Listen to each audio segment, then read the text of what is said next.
Welcome to Mournstead, a prominent region within the vast and sprawling world of Lords of the Fallen. In today's extended gameplay walkthrough, we're sharing an exclusive look at just some of the diverse and harrowing areas you'll journey through in your epic quest to overthrow Adir, the demon god.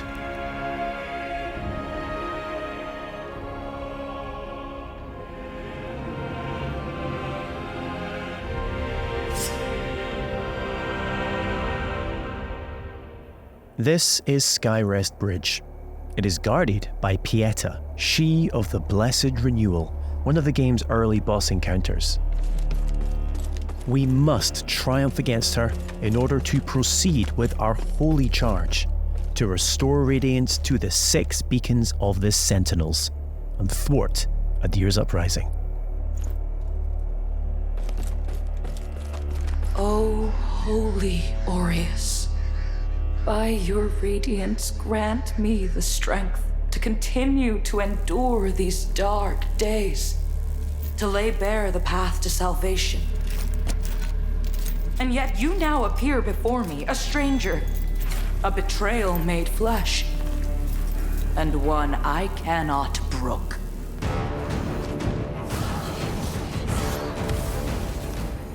Melee, magic, and ranged abilities are seamlessly interwoven.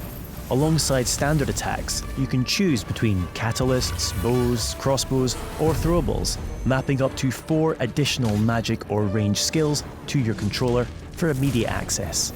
This rapidly speeds up combat and reduces the need to swap between options. As with many of the imposing bosses you'll encounter, Pieta has 2 very distinct stages.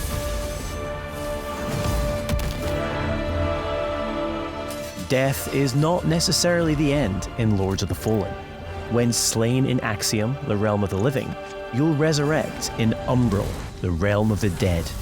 We now have one final chance to survive.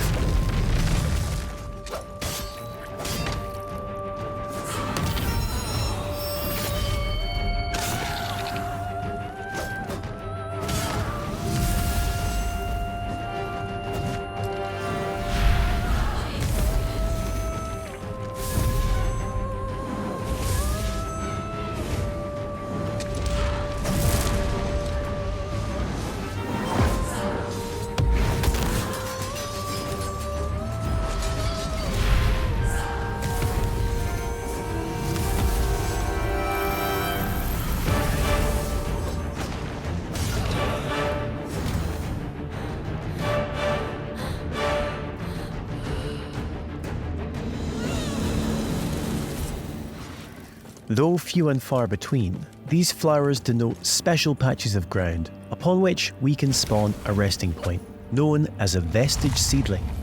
These come at a significant resource cost, however, and we can only spawn 1 at a time. The realms of Axiom and Umbral exist in parallel. Each world features its own unique pathways, enemies, characters, and, of course, treasures. We can now use this crafted vestige to return to Axiom.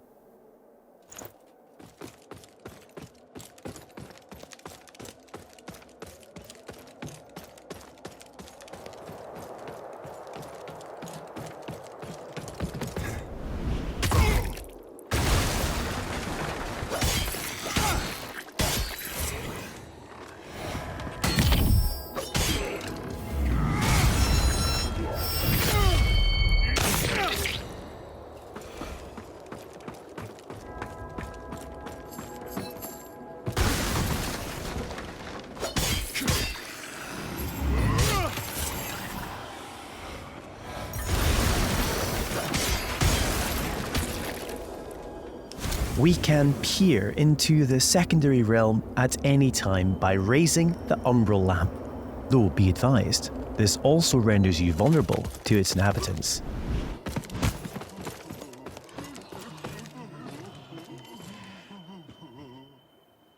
We will now use the lamp to cross over to Umbral, though doing so will consume 1 of our 2 lives, and it isn't so easy to return to the world of the living.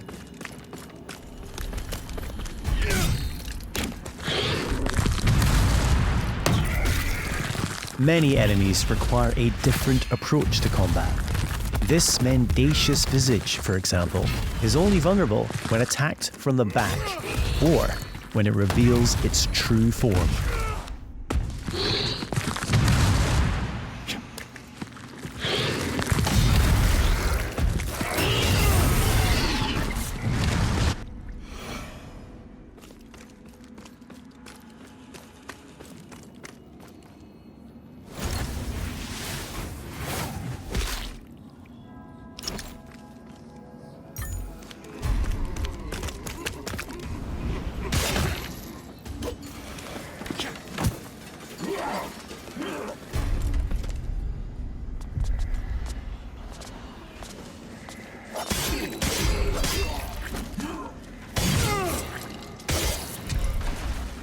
You'll also come across permanent vestiges on your travels.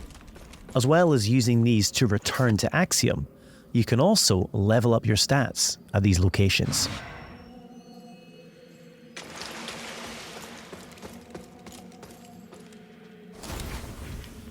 Three schools of sorcery can be mastered: Rogar, Radiant, and Umbral, each specializing in a different area of the arcane and requiring a different catalyst to cast. Our current build is adept in Rogar, characterized by devastating pyromantic attacks.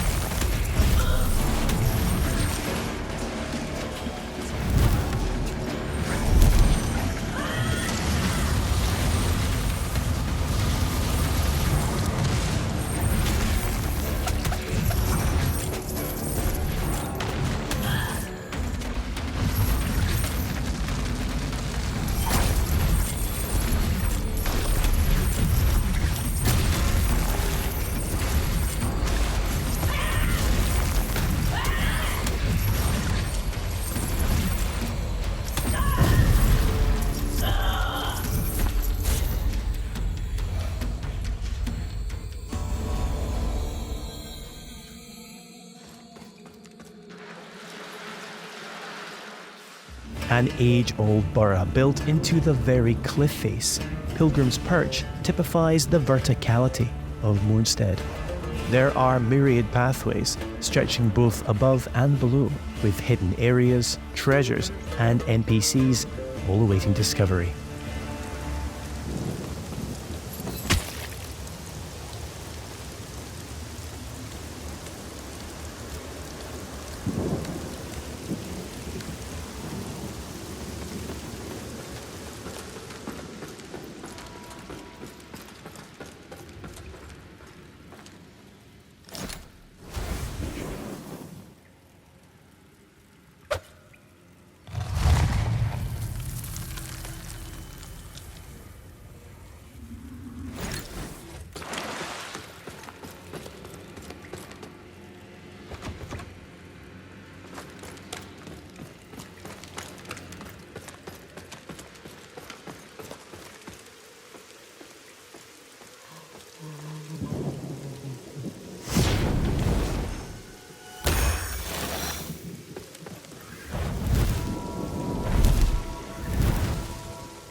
As a lamp bearer, all players are equipped with a devastating ability, the Soul Flay.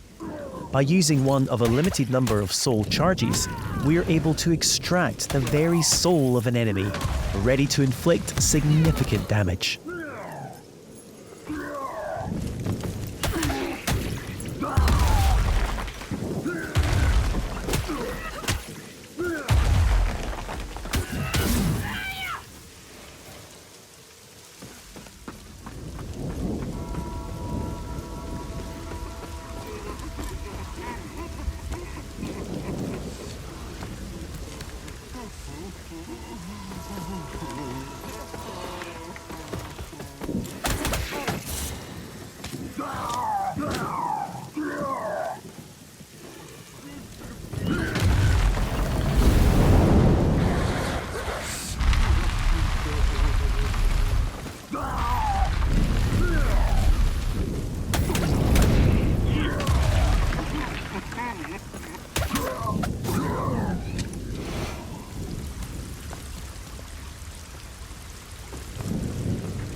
The Soul Flay ability can also be used to manipulate the very environment when in Umbral.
We now find ourselves in Lower Calrath, an ever-burning district renowned for its displays of barbarity.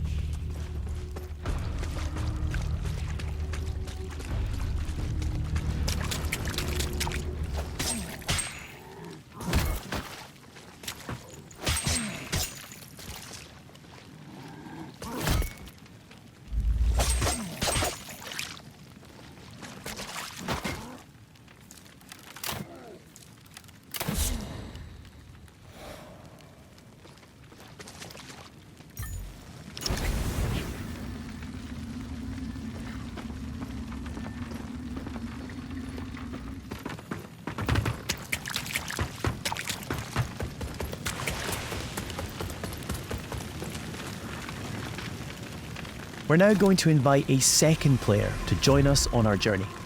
This is easily achieved at any of the vestiges. You can choose to fight alongside a friend or a randomly selected player. Either way, your co-op companion will remain at your side for as long as you or they choose. As a Radiant Sorcerer, our ally is able to buff either character with various enhancements.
It appears our way is blocked by an umbral entity. We will need to track its tendrils in order to locate and expel the source of its power.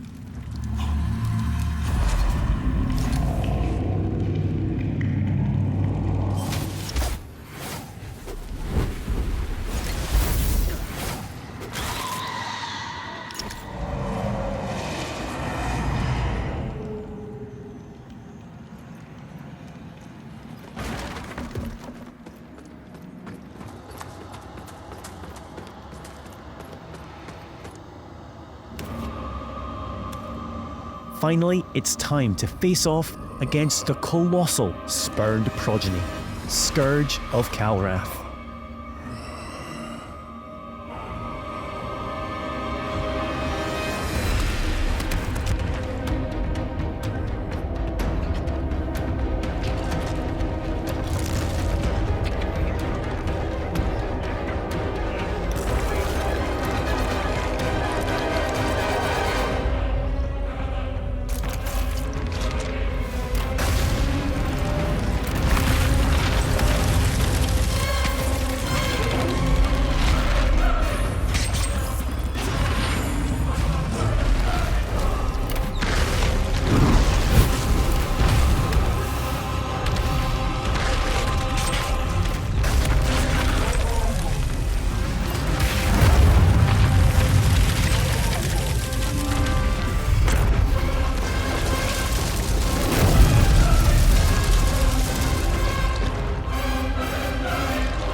The lands of Mournstead await you.